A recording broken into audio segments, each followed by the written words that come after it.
What if I told you that Lewis Hamilton has just marked a time faster than last year's pole in Baku? Only in practices. And that their data left absolute silence to the career engineer Riccardo Adami? What has changed and why this could redefine Ferrari's future in 2025? During the subsequent technical meetings, Hamilton recognized before the engineers that the adaptation process was more slow than expected. He had assumed that, with his experience and talent, he could accelerate that learning curve, but reality hit him unexpectedly. He realized that Ferrari was not simply another car with a different color. It was a completely different philosophy, a new engineering language, a different way of interpreting the race. The years in Mercedes had molded a specific way to pilot, and now he had to unlearn some habits to embrace others. Telemetry data confirmed this disconnection. The fast curves showed times similar to those of Leclerc, but in strong braking and in the transitions of the weight of the car, Lewis lost valuable tenths. This generated alarm within the technical team, which began to question if they had made the right decision to sign a veteran champion instead of betting on continuity or youth. Even within the paddock, some analysts began to insinuate that perhaps Hamilton had reached Ferrari more for the value of his name than for his current competitiveness. And despite all that noise, Hamilton remained silent. There were no controversial statements. There were no public complaints. Instead, he locked himself with his engineers in Maranello, reviewed data, studied the track maps, and asked for specific simulations. I wanted to understand the SF25 from the inside, to disassemble it mentally and build it again. It was in those days, far from the spotlights, where he really started his season. Baku is not any circuit. It is an urban, technical, unpredictable route. A place where extreme precision and courage are tested on each lap.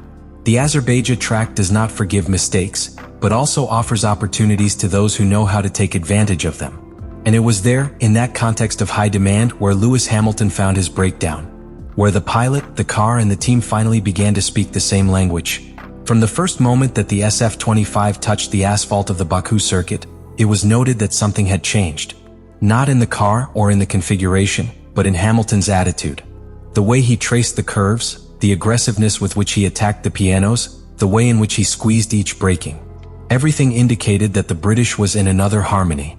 For the first time since the season began, it seemed to drive with full confidence, as if finally the car responded exactly as expected. But the most impressive was not his way of driving, but what the data reflected. In the second free practice, Hamilton marked a time of 1:41,293, even exceeding the pole position of the previous year in that same circuit. But the really surprising thing was that this time came in a fluid way, without forcing, without correction errors, without blockages. The return was clean, controlled, and perfectly measured. And when the engineers discharged the data, the telemetry room became an absolute silence.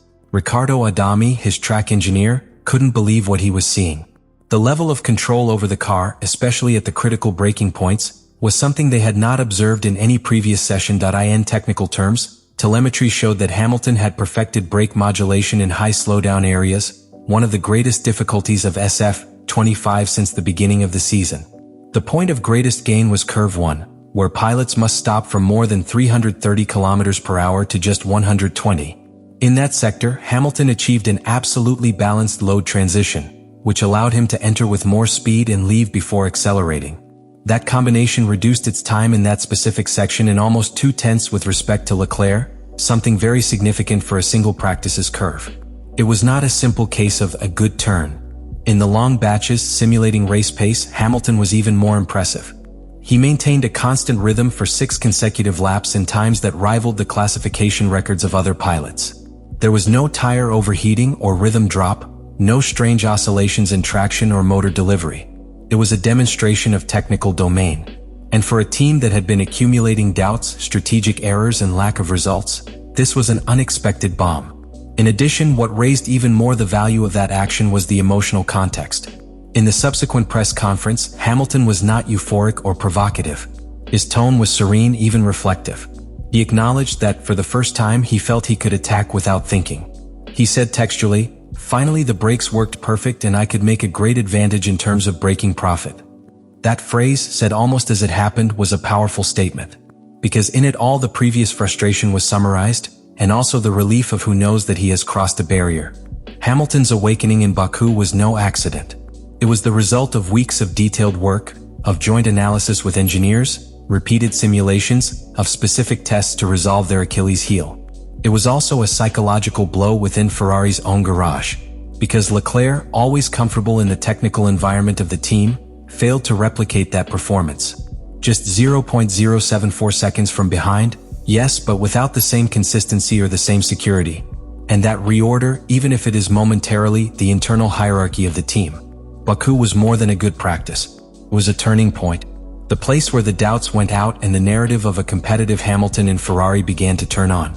Not by the name he carries, but for the evidence he delivered on the track. And when a champion finds the way again, the rest of the grill feels immediately. Because the history of Formula One is written by times like this, where a pilot transforms skepticism into certainty with a single master session. To understand how Lewis Hamilton achieved that level of excellence in the practices of the Azerbaijan Grand Prix, it is essential to go beyond the pilot's talent and examine the technical decisions that transformed the behavior of the SF25. Because the British resurgence was not an act of spontaneous inspiration. It was the result of a technical evolution carefully designed by Ferrari, based on data, analysis, and a deeper understanding of the structural limitations of the car. One of the persistent problems Ferrari faced from the first pre-season test was instability in braking areas.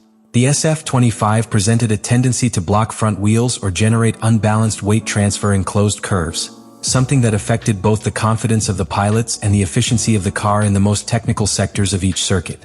This defect became especially evident in Melbourne, where the data showed a systematic loss of time in strong braking compared to McLaren and Mercedes.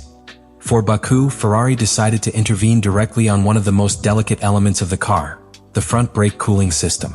Air ducts were redesigned to increase the flow, allowing the brakes to reach optimal temperatures faster and stay stable for longer.